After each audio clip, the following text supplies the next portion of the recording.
I think that will really help with my decision making on going on future dates with them, and I think I'll probably more often than not actually continue going on dates with them because as you were bringing that up, I went back to the date with the guy that I said I'd go on a second date with, who I didn't wanna go out with, and he has some qualities that I am attracted to, and I may not be attracted to him completely, but he does have qualities and that I can start to see more about him as I get to know him and Yeah.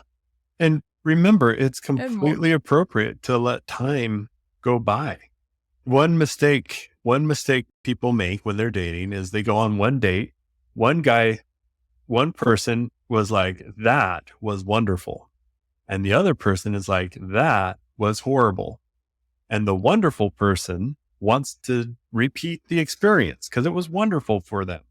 The other person doesn't ever want to do that again.